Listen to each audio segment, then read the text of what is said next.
All right. Well, welcome everybody to the November 2nd Crisis Jam. I am Lindsay Browning. I am the Director of Medicaid Programming at the National Association of Medicaid Directors. We are the nonprofit trade association that supports the 56 state and territorial Medicaid directors and their teams. And I'm thrilled to be back, I think for the third or fourth time, as the host for today's Crisis Jam. And we have a great agenda planned today. So Karen, I think we can go ahead and go to the next slide. So our feature today is going to be on the Native and Strong Lifeline in Washington State.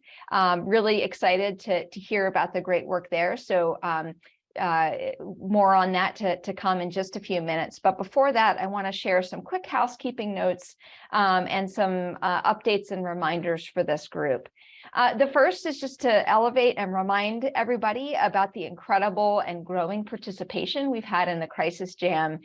We are up to over 3,100 individuals who are participating in this work, in these calls, and really, as I mentioned, an incredible representation of the entire country and organizations involved in this work. So if your partner organization is not listed here on the left and you're part of one of a national organization who's involved in this work, please reach out to Karen and we'll make sure we get your organization added here. Next slide. We also know you all have had a lot of questions about the Crisis Jam calendar appointment maybe disappearing from your calendar. So Karen has dropped a link in the chat that you can grab and download the appointment and add it back onto your calendar. If you're anything like me, your Outlook calendar is a lifeline for you and navigating your week and your days. So make sure you grab that calendar appointment and put that back on there. Next slide. All right, and just a reminder to everybody that the Crisis Now website hosts all the resources that you need from previous calls and upcoming announcements. So please check out that website, bookmark it, add it to your favorites, and you'll find all the great insights and slides and resources from these calls there. Next slide.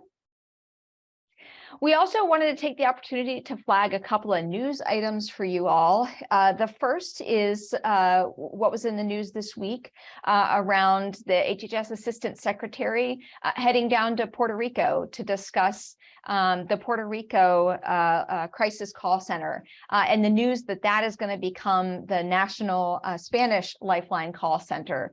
So really incredible work going on there. The other news announcement we wanted to flag is just the ongoing focus from the White House around 988, which is great to see the policymakers in the executive branch continuing to elevate the importance and the work around the 988 crisis line. So wanted to flag that for you all. And then, of course, our quote of the day is from a previous crisis talk back in June of 2021 that we thought particularly related well to today's feature presentation. Dr. Warrior and her staff shared on that call. So Dr. Warrior and her staff referred to the people they serve as relatives, not clients. And the quote is, "We believe everyone is connected, everyone is related," she says, "so we treat people at our clinics like family." And I think we can all agree that that's how we would all like to be treated as part of the healthcare system, particularly behavioral health services. So great quote to elevate today. Next slide. So without further ado, I am pleased to turn it over to Vicki Lowe to lead us into our feature presentation. Vicki Lowe is the Executive Director of the Indian Health Commission in Washington State, and she will be joined by Klick, who leads the Native and Strong Lifeline in Washington State. So Vicki, I will turn it over to you. Thank you. I squatchy Vicki Lowe since Statithlam, New Sklyam, Low Lawrence, since New Hawk. Good morning. My name is Vicki Lowe. I am Jamestown Sklallam and Biloxi First Nations and from the Low Lawrence family here in Washington State. And I just want to give a little bit of background information. You know, the Native and Strong Lifeline it happened just as part of 9/8. There was some other work going on, so I wanted to share a little bit about that. Next slide. But I want to start with the land acknowledgement. It's really important for us to understand that the land that we live on belong to the indigenous people who have been here since time immemorial. Where I live, I have the privilege of residing on the land of my own ancestors. Not all indigenous people have that privilege. Where I am at, it is the Sklallam people who have lived on these lands since time immemorial. So I encourage each of you to do some research and find out whose land you're living on, and learn to understand and know what part they play in the history of your lands. New Sklallam means Sklallam, and the Sklallams are the strong people. Next slide. And then, keeping with the theme of land, I also wanted to share this slide, which is pre-1492, where all of the indigenous peoples lived in the United States. And you can see all along the East Coast, especially on the West Coast. But many of these tribes no longer exist. Their land was taken. There was attempts of genocide, and a lot of this plays into the epidemic we have of suicide and opioid overdoses in the American Indian Alaskan Native population. But also, I want to use this slide to underline that when tribes signed treaties with the United States government, they did that in exchange for protection and for healthcare. And there's a long-standing, from the Constitution, from the treaties, through Supreme Court cases and legislation, that treaty trust responsibility needs to be upheld. And it really hasn't been very well upheld. And that's part of the behavioral health crisis that we have. If you go to the next slide. So here's some statistics that I don't want to share, but we have to share when we talk about this. In 2020, of the American Indian Alaskan Native suicide attempts in Washington state, 63% of them were for American Indians, Alaskan Natives between the age of 10 and 29. Since 2001, when Washington state implemented managed care in Washington state, the mortality rate for suicide increased by 58%. And there's some links there to get more information about this. For decades, American Indians and Alaskan Natives in Washington state have struggled to receive crisis services that aren't part of the Indian health delivery system. Tribal leaders worked with the Washington state to address these barriers. You can go to the next slide. In 2010, we passed the Indian Behavioral Health Act, which is specific to our state. And since then, we have been working on many different pieces to try and strengthen the coordination between the Indian healthcare delivery system and the state's behavioral health system. And that has included development of the Washington Indian Behavioral Health Hub, which was a partnership with Volunteers of America, Western Washington. And in 2021, I was meeting with Representative Arwal, who will be on the roundtable later, about our priorities, our legislative priorities. And she shared with me about her 988 work and the legislation, House Bill 1477 here in Washington state, to help fund and develop the 988 program here. And as we talked about that Indian Behavioral Health Hub and how it maybe could be expanded. I did a little research, we had a few more conversations, and then she kind of took it from there and really helped figure out how to make this line happen. So a lot of the credit really goes to her, but I just want people to know that there's a lot of other work that's going on that connects to this line, and it's all really important, and the line is really important. So with that, I just want to thank Representative Arwal for her support on this important topic, and then introduce Mia Klick, who is the Lifeline coordinator, and she's going to tell you more about the Native and Strong Lifeline here in Washington. Mia? Thank you, Vicki. Hello, everyone. My name is Klick, and I am the Native and Strong Lifeline Coordinator for Volunteers of America, Western Washington. I am both a Tulalip descendant and First Nations Nuu-Chah-Nulth. Today, I will be sharing a little bit about the Native and Strong Lifeline, and there will be time for questions, or I hope so. Next slide, please. Oh, sorry.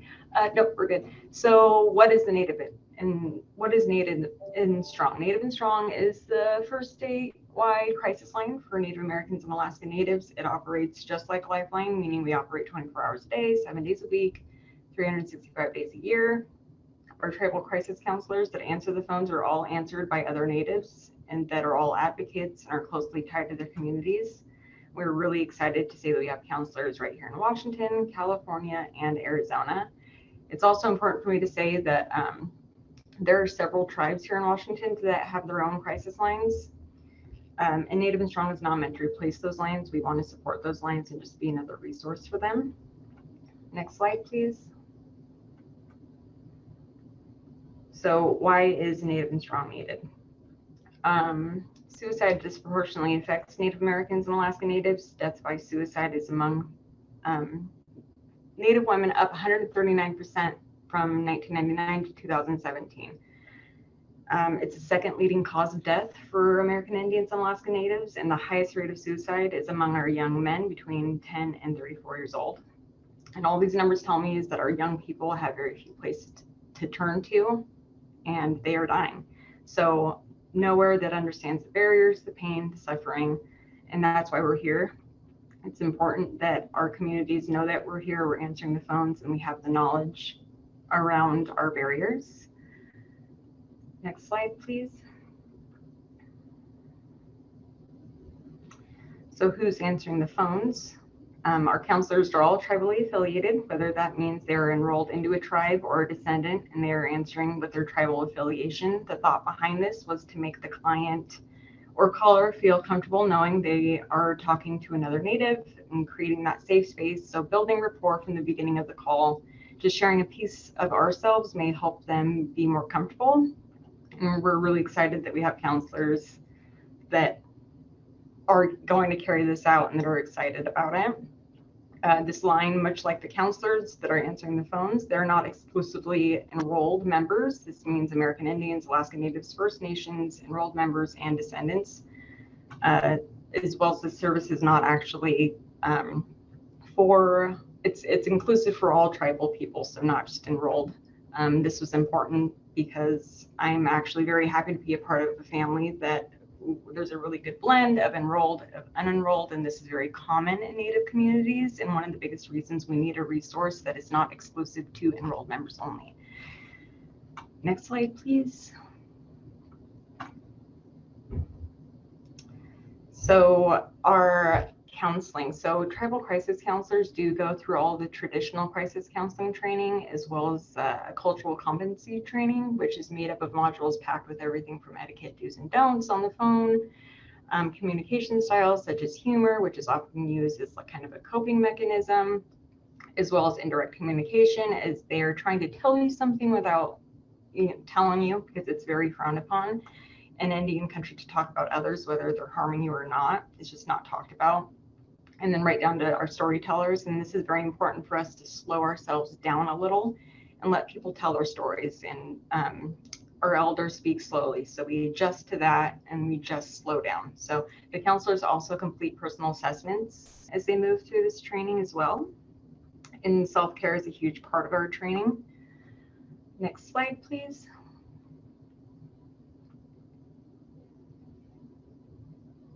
So we truly believe that creating tension and fear in an interview is counterproductive.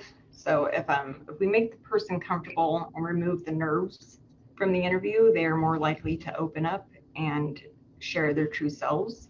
It's helped a lot in figuring out who was the right fit and who wasn't. We ask questions like, what's the most important thing you've learned from an elder? And this opened up the floor for the person to share a piece of themselves, which is what we wanted. We wanted to hear their story, their background, and how closely tied they were to their communities and to their elders. We asked about their knowledge around barriers that Native communities have faced in the past and present. Again, this helped gauge what they knew and brought out the advocacy in them, as most were passionate when they were when they were answering those questions, and a lot of them got very emotional. What does historical trauma mean to you? So not what historical trauma means in Google, but what it means to them as Indigenous people. And right down to a scenario question, and this was really important. So let's say that a young teenage client calls in and explains that she's upset because her uncle is bothering her. What would be your first thought on what she meant by that? And this was important, as in most tribal communities, we use different ways of speaking, different slang, if you will. And what can be so black and white in other communities is very gray in tribal communities. So sure, it can mean her uncle's teasing her or just being annoying, but sometimes that's not what it means at all. Our counselors know this. They mostly said they would want more information, but then followed up very quickly with their first thought. Beyond that would be sexual abuse. So I have no doubt that we hired the right people to answer the phones for this line, and they're all fantastic. Next slide, please. So good things take time. How to access the Native and Strong Lifeline. It is my absolute privilege to say this out loud and know that it's happening. It's really happening. Native and Strong will in fact be accessible by dialing 988 and pushing option 4 starting November 10th.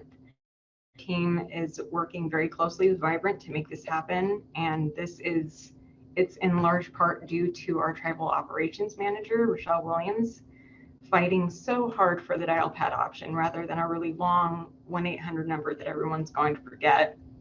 And for that, I am eternally grateful to her for her efforts to maximize accessibility by insisting on really being a part of 988. So in the meantime, we are currently answering Lifeline calls. So until our launch day, we encourage all those needing support to contact 988 and someone will be there to answer the call. So thank you everyone for letting me share a little bit about this exciting program. We're extremely proud of it, and we're looking forward to serving the first people of this nation. Vicki and Mia, thank you so much for sharing about your work. It's just incredible to hear what you're doing and the intention and effort that's gone into that, and congratulations on that connection to 988. That's going to be very, very impactful and incredible.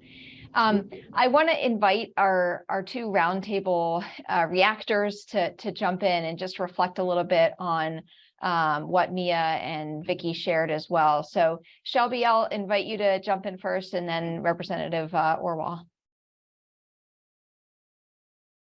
Chotma, Sahochipo Shelby, Chikasha Saya.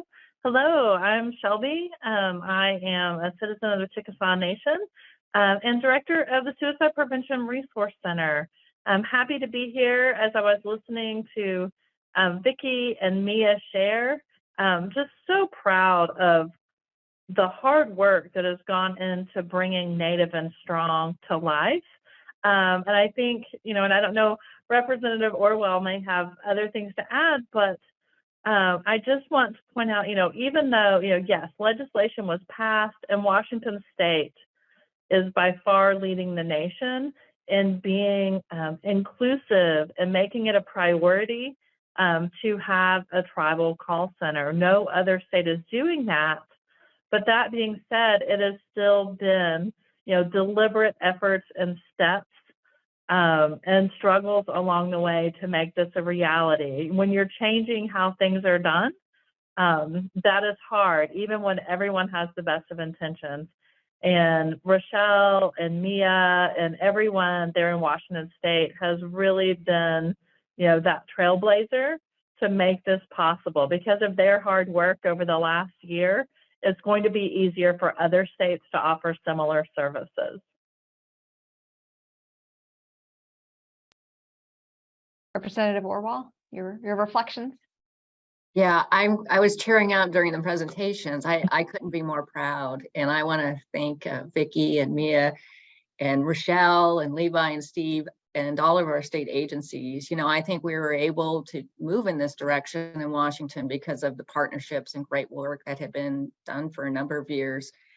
I do remember being in a call with Vicki when we were going through the planning, and I was kind of saying, well, can we do a tribal 988 line? And Vicki had gone back and she's like, yeah, we already have the partnership, we have the foundation. And we all just started crying because, and Vicki said, she said, so often in planning of a system, it's always an afterthought of how it might work for communities of color. And we're so intentional, right? And she said, we're planning up front. And so I'm so proud of the work in Washington. And I would say, seize the moment. A lot of us have new funding and we have new opportunities, and let's build it right from the beginning, right? And, I am just so impressed. You walk into Volunteers of America, one of our 3 call agencies, and on the wall is the Native and Strong symbol, right? And two ears, one heart. And it's beautiful, right? And I am proud. I know we have a lot of work ahead. It's always harder to do the implementation, but I want to also thank Vibrant for making it possible that it's going to be so accessible. So thank you. And thank you to the 988 Jam, because we're hearing all these best practices and now we have to go implement them. So thank you. I want to ask a quick question, and then I see we have some questions in the chat. And my question would be for Vicki and Mia. I suspect there's a lot of other folks on the call today who are interested in doing something similar to what you guys have done. So I guess I would ask, is there one piece of advice you would give others who are looking to follow in your footsteps and set up a Native crisis call center in their state, in their regions?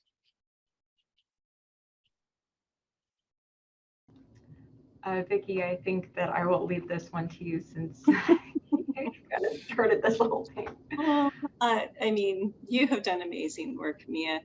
It's really important to have the support of the legislators, but also the work that we've done in the state to really stand up behavioral health crisis within the tribal and urban Indian health programs, and really, talk about all the other American Indians, Alaskan Natives that live in our state that aren't really connected to those systems, and how they're in like these, we call them IHS deserts, and how do we support them too.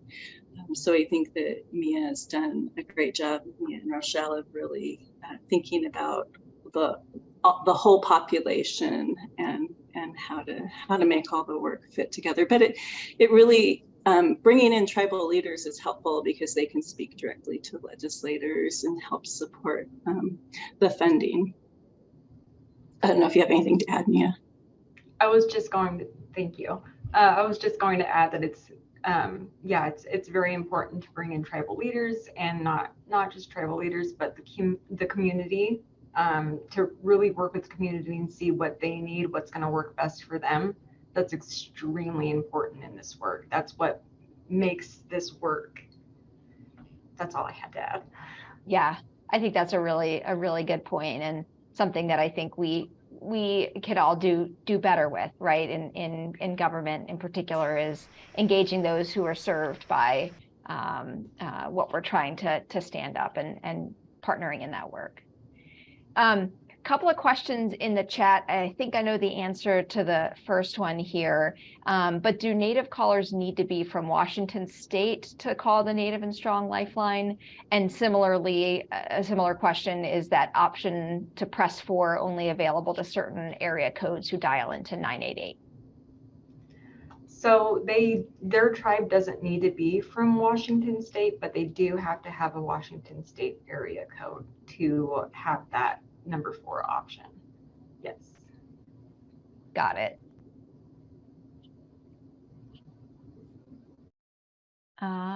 Great. Those were the main. Oh, here we go. Do you guys have a website for the Native and Strong Lifeline? Not yet. This is something that we're working on, and we're hoping to have that up soon. Great.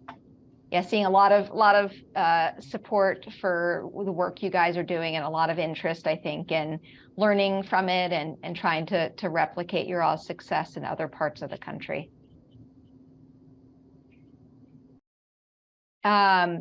Question for those outside of Washington state: is there another number they can call? I don't know if if anyone is aware of this. Are there other kind of Native, this is Stephanie Hepburn. Do you want to clarify your question? Are you asking if there are other tribal? No, if there's a way for them to reach them, let's say somebody's living outside of Washington, is there a way, a different, and again, I realize not a 988 number, but a longer number that they could call to directly reach you?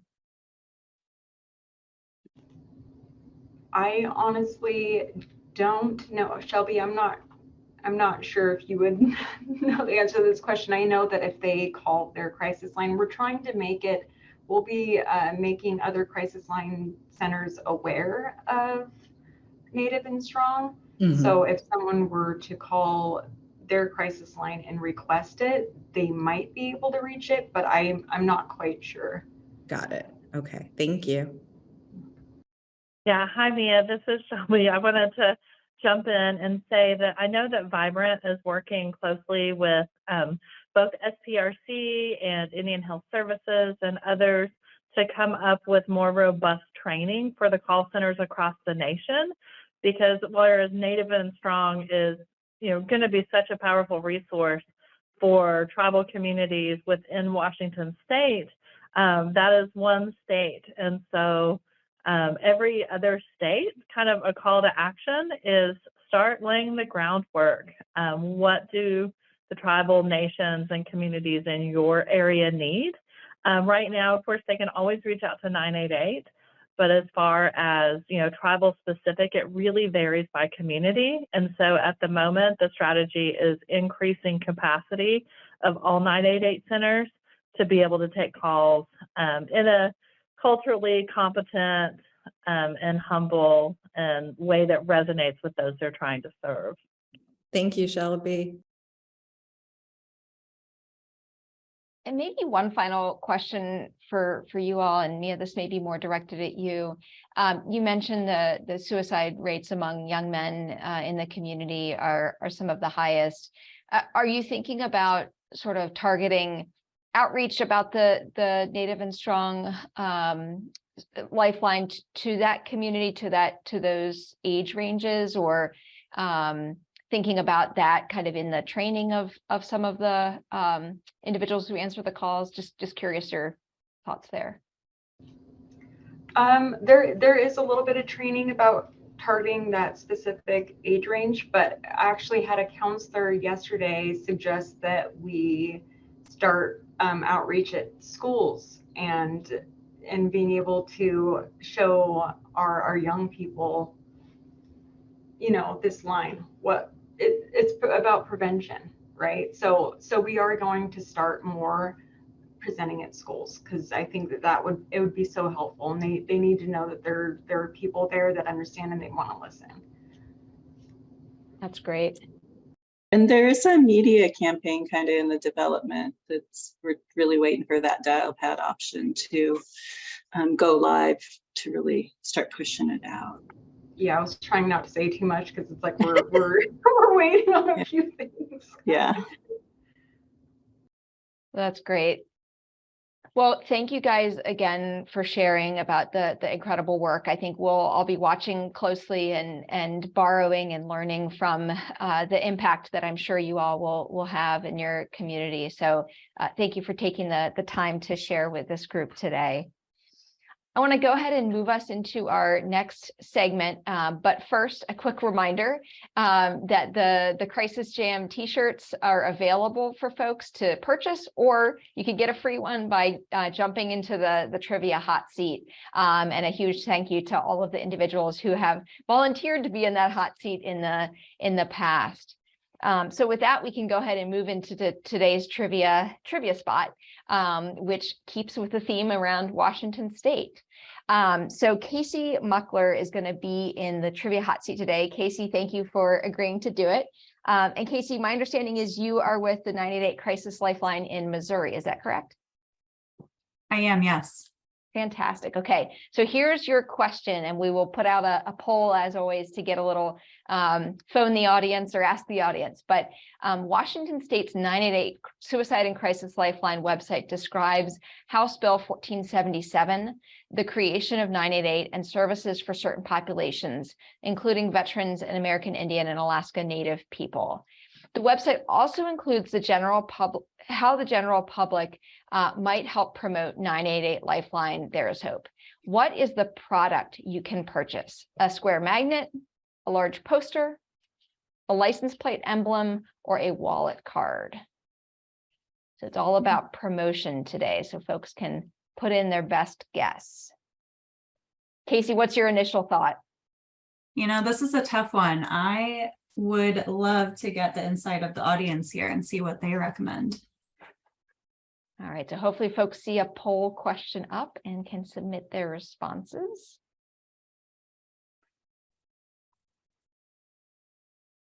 All right, let's see what we got. Okay, so Casey, you got a tough response here. It's split between square magnet and license plate emblem. Pretty close split. That is a close split. My first initial reaction is to go with C, license plate emblem. Drum roll. And the answer is yes, you're right. A license plate emblem is available for purchase to help promote the Lifeline. So Casey, is that something you guys have in Missouri? It's not, but you know, I'm thinking now we should probably get something like that. Fantastic. Well, thank you to the audience for helping Casey out. And Casey, thanks for being in the hot seat today. It's a great idea from Washington State that we were able to elevate. So thank you. Thank you for having me. All right, next slide, please. So I want to turn it over to Stephanie Hepburn to share a little bit about this week's Crisis Talk interview. So Stephanie. Thanks, Lindsay. So I'd like to welcome Katrina Breeze. She's an artist and mental health advocate. Katrina, in 2019, we spoke about a Donna's Law bill that was on the table in Louisiana. And when we spoke last month, there's now a federal bill that, if passed, would create a voluntary firearm purchase delay database. Can you share how a registry or database could help prevent suicides? Sure. So firearms is the way that most people end their lives, through suicide. It is the most lethal means, the most common means. We've obviously, as a society, become very aware that that separating someone from firearms in a time of crisis is a successful path to prevention. Currently in America, if someone is involuntarily committed to psychiatric help, they will lose their ability to purchase a firearm. If someone is voluntarily committed, they do not lose that right. So this enables someone who voluntarily submits to their own care to have the same tools that someone who would involuntarily submit to receive. It's currently active in Washington State. That was the first state to do it. We're working with Washington State to make it even easier for people to sign up. Currently, you have to go to the county clerk.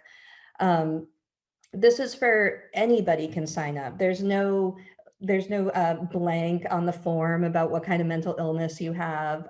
Anybody can do this. It's totally free. It's reversible. It really puts suicide prevention into the person's hands.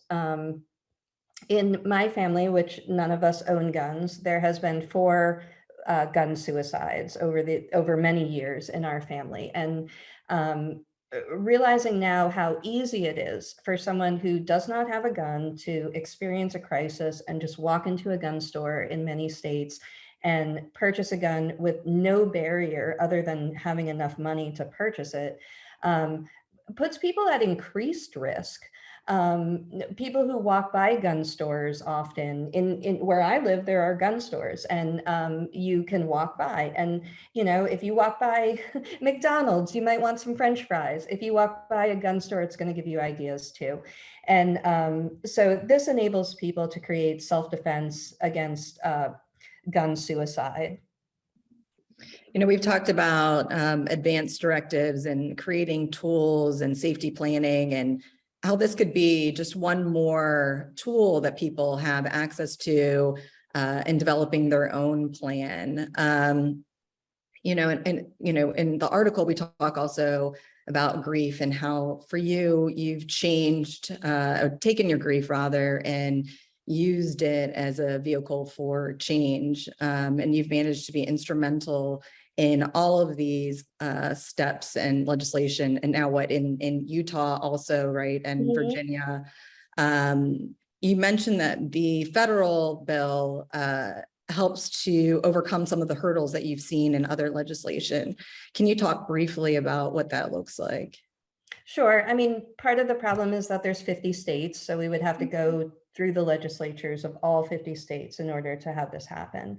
Another problem is that each of these states have made their own way to sign up, and it's not transferable to another state. So, for example, I have signed up to give away my purchasing rights in Washington, but I can buy a gun in Louisiana. And so a federal legislation would enable federal oversight so that all the 50 states can work together to enable people to voluntarily sign up. And this would also be much cheaper and easier for the states to implement if it was done on a federal level. And this is a bill that has bipartisan support, which I think is important to note as well. And in your own experience, you know, over the years, so from the conversation that we had in 2019 to today, you know, what changes have you seen? Has COVID played any sort of part in this push? Have you noticed any difference between then and now? Oh, yes, drastically. One of my biggest successes that I love the most is the gun violence archive beginning to actually archive gun suicides. So previously, there actually was no database keeping track of this. And it was the number of gun deaths were posted every day, and that was about half of the actual gun deaths, or even less. So that is a huge shift. Another major shift is the way the media is beginning to discuss it. In my mom's death in 2018, there was at the time a handbook that the media observed as the way you discuss suicide, which included not discussing means. And I mean, how can we create suicide prevention without discussing means? So that has very much changed. And I also see things like recently in Wisconsin, there was an impulsive gun suicide, and right in the headline, it said that the gun had been purchased 90 minutes previously. So the idea of impulsive gun suicide is a very new idea, and it's quickly being shared throughout the country through media. And I mean, I think that's a huge success. I think that there's a lot of decrease in shame around suicide. I'd love to have it just be called health instead of mental health. And I do see that coming. I think that the way that we discuss suicide has become a lot more open. And I often think about the line between censorship and not stigmatizing, which is very complicated. And I can see that there's a lot more conversation that's more open and real, truthful, discussing actually how these things play out rather than just assuming that it's all about the person's choices and that this is what they chose. And we're seeing now there's a lot more understanding about that people who commit suicide don't necessarily want to die. And that is a huge shift in the way we think about this. And I saw with my mother, she did not want to die. She went to hundreds of doctor's appointments and hospitalizations and medications and all that. And so I think that our understanding of suicide is changing. I think that obviously this legislation is catching on, so that's a great change. I feel very hopeful about the differences that I see now, even in the censorship that I received in the beginning. And now I'm actually able to speak about guns and methods and things like that. Thank you so much for spending this time with us, and I'll pass it back to you, Lindsay. Thank you. Yeah, thank you both for sharing, and Katrina for sharing about your work and your lived experience. Really helpful to hear. I want to move us to our next section. And actually, just a quick update before I do that. I know a couple weeks back, you all talked to the group, or we talked as a group around police ride-alongs and the important opportunity those present. Since that time, we got a little bit of insight from a law enforcement official in Arizona about how individuals in our community can request or arrange a police ride-along. So here are some tips, some strategies for doing that. You can contact your local law enforcement to see if they offer them. Kind of be aware that generally residency for the municipality is required, but some exceptions are made. They typically require a background check, and prior felonies can exclude eligibility. And their advice for what to bring on the day: water, wear long pants, comfortable shoes, that sort of thing, since you may be on your feet for a long time. So these are just some advice for those of you who are interested in requesting a ride along. We would also ask, RI would ask, and Karen in particular, that if you'd like to share your experience from doing a police ride along with this group, with this community here, please connect with Karen. We would love to include that on a future Crisis Jam call. All right, next slide. Want to turn it over to SAMHSA for some updates. So John, I think I'm turning it over to you. Thank you. Yeah, happy to be here. So a couple of quick updates. Wanted to draw attention to continued opportunities to apply for funding through some of the streams of funding that we provided through the Bipartisan Safer Communities Act. So the Tribal 988 response funding opportunity, we've flagged that previously. That deadline remains November 8th. So there still is an opportunity for tribal nations, tribal organizations to apply for that funding. We did also extend the state and territory supplement opportunity for 988 response and workforce expansion to the end of this week. So still opportunities there to get the supplemental materials in, and then also flagging a funding stream that will be supporting Vibrant Emotional Health as a network administrator.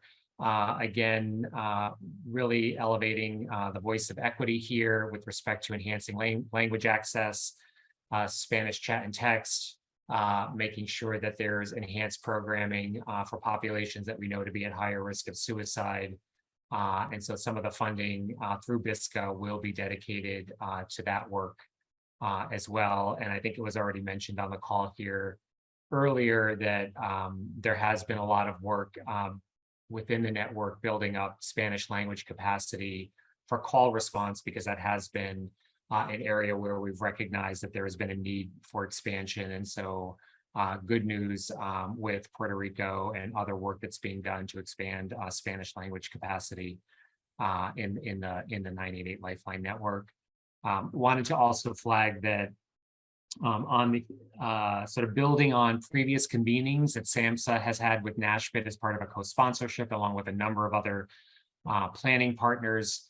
We're aiming to have another convening in mid-December, currently scheduled for the 13th, which will be virtual, and there'll be more information forthcoming, but it's intended to continue to build on the momentum of 988 implementation and to be very much focused on some of the key drivers of sustainable change, which include things like technology and communication and equity and workforce that are going to be really making sure that we're amplifying those conversations moving forward and engaging partners to help support movement toward that transformation. And then also just this isn't really crisis specific, but I did want to flag again, because there's a lot of work happening within federal partners. So you probably have seen that there's been some new regulatory guidance coming out from CMS around licensed professional counselors and LMFTs who can provide services under general as opposed to direct supervision, which is a change. A lot of the sort of guidance around some of these CMS activities, some of that is sort of directed in statute, so it would require legislative changes, but there is a lot that CMS has done with regulatory guidance where there have been flexibilities to support enhanced access to workforce or flexibility around workforce. And so really appreciate the partnership there. And then finally, just wanted to, I know that there are lots of questions about the youth crisis document, and I expect that there actually will be some movement with pushing that out for public view sometime next week. And I think that's it for me. I don't believe Richard, I'm gonna pause for a second. I don't believe Richard is on the call, but I'll just ask quickly. Richard, are you there? I don't think so. Okay, that's it, Lindsay. John, one quick follow-up question for you on the licensed professional counselors and the LMFTs. Is that in Medicare? I'm going to show my ignorance. Is that in Medicare where they're looking at some of those changes in CMS? Correct. Got it. Got it. Okay, great. All right. Well, let's move then to our next segment and hear from NASHPD. Megan, I think you're going to take this one today. I am. No, thank you. I just wanted to comment how moved I am by the featured presentation today, as well as Katrina's piece. It just every time I join these calls, I learn more and more and have more depth. So I just really want to express my appreciation. What I wanted to share today, John Palmieri was talking about workforce, and NASHPD has put together a draft workforce resource guide. I do want to emphasize it isn't draft. It is constantly being updated. So we're not going to post it on our website because it's always going to be updated and we always have to do 508 compliance. But this is something that is solution oriented. It doesn't talk about all the workforce problems. It really gives solutions. So it's organized in recruitment, retention, peer workforce, how the system is changing, how that's changing workforce demands, how to decrease the demand. There's the calculator on there, use of technology, addressing geographic areas such as rural, and there's state spotlights. So a lot of this information came through our Transformation Transfer Initiative, as well as the SMI Advisor. So it's like it's all in one spot. So we welcome you to take a look at the document. If your organization has a workforce piece that you would suggest we add, please let us know. And we hope it's useful to you. Thank you. Thanks, Megan. I know workforce has been a big area of concern among the Medicaid directors, and I know the State Behavioral Health Authority leaders as well. So great to see this resource and know it's available. All right, so let's shift to our lived lens segment. And Shelby has agreed to share her perspective in this segment as well. So Shelby, can I turn it back over to you? Sure. So one thing that I've noticed, being a 50-year-old woman, at different points, I do have lived experience, and I have gone through the process of checking myself in to a psychiatric hospital when I didn't feel safe, when I was experiencing that life-threatening health crisis. Over this last year, I went to a heart hospital because I was having chest pains. And it always strikes me how different that healthcare looks. From the moment that I walked in the doors of the heart hospital, the person at the desk greeted me, how can we help you today? And then very quickly, as soon as I said, they instantly, were talking to people in the back, like, we have a 49-year-old woman and here's what she's feeling. Someone came from the back, instantly walked me down to my room. It was a calm process. And so, when I open this door, there's going to be about 6 people in the door, and they're going to try to help very quickly to get you out of your clothes, get an EKG, get everything I wanted you to know so that it's not intimidating when you walk in the door. And, as I went through that process, and yes, in case for somebody that didn't know me, everything was fine, everything checked out okay.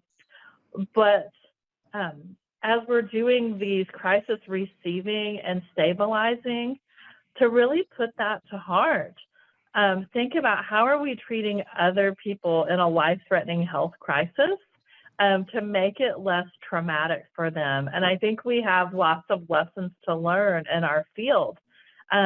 Shameless plug for RI International. I had the opportunity a few years pre-COVID to tour one of their facilities in Peoria, Arizona, and noticing the care and attention of when someone shows up, of how fast they are able to help process them, get them into the center in a more kind, compassionate, and humane way of being greeted. And I think that that is so important because, we talk about reducing trauma for getting help in mental health, but it is traumatic to get help in any type of life-threatening health crisis. And other areas of healthcare have figured out ways to welcome, to greet, to reduce that trauma. And I think, it is capable. Yes, there is some, inherent trauma in needing that care in the first place, but we can make a big difference. And so I think on that, of my lived experience, of being someone who's gotten emergency care for a psychiatric reason or for my heart, both were life-threatening. It was scary. It was intimidating. And there's so much room for improvement. I know that we as a field and suicide prevention can do better with those care transitions to help really treat everyone with dignity and respect along the way. Shelby, those were incredibly powerful words, I think, and reflect my own experience in seeing different parts of the system too. I think we can do a much better job at treating people like people, right? And reflecting how individuals want to be treated, need to be treated when they're in crisis. So appreciate you sharing that reflection.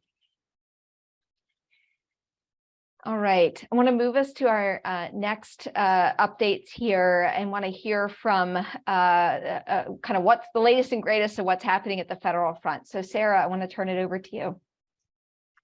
Thanks, Lindsay. If we can go to the next slide real quick, I'll talk a little bit about where we've been and what we might be seeing with the Senate Finance Committee Mental Health and Substance Use process. So it was a bit over a year ago, they released a request for information from stakeholders on current gaps in the system and ways to address that. They announced earlier this year that they would break into 5 sub-work groups on telehealth, youth issues, parity, integration and access, and workforce. So far, we have seen telehealth, youth, and as soon as I believe in September, we saw the workforce draft. We are expecting to see that integration and access draft legislation sometime this month.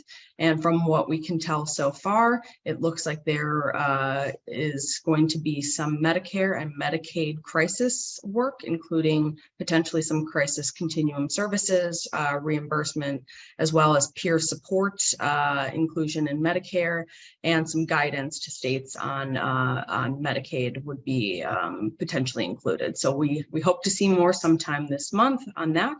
And then the last outstanding draft is the parity draft, which we understand they are still working on. The hope is that that package could wrap up and be attached to something at the end of the year that I believe Joanna will go into a little bit more, but of course, still 2 months left in this Congress. So we'll see how things come together as this time goes on, but hopefully they'll be able to put something together and get that over the finish line by the end of this Congress. Thanks, Sarah. Yeah, on that note, next week are the midterms, so please don't forget to vote. Make sure you have a plan, coming up in less than a week, very exciting. Members are going to be back in DC on the 14th, and they'll be in session for, I think it's about 5 days, and then they'll go back onto their Thanksgiving recess. So all eyes will be trained on DC to see what they get up to in those 5 days. At this point, we are waiting to see if an end of year omnibus is going to come together for FY23 before the new Congress is sworn in January. And if not, we'll see what happens. That's sort of when any other mental health authorizing bills would be taken up, as Sarah had just said. So we'll be monitoring this and hoping to have some insight soon, but we are sort of still just sitting and waiting and watching to see what they do next. Thank you both. Appreciate those updates. We don't have any state updates this week. Just a reminder that we'll be getting back to this as state legislative activity picks up in the new year when a lot of legislatures come back into session. So more to come on future calls. But I am really excited to move us into a new segment today. Vic Armstrong is going to share a little bit about some reflections on race and equity in crisis care, and I believe we're going to revisit this segment in future calls as well. So, Vic, can I turn it over to you? Yes, thank you. We are in a unique space in the dawn of 988, with mental health being front of mind, with never before seen funding, and with equity being all the rage. We've assembled the best and brightest to reimagine our mental health system, but we must be careful to avoid historical pitfalls of being led by the opinions of intellectuals, the desires of legislators, and the needs of the majority, all while paying ceremonial tribute to those with lived experience.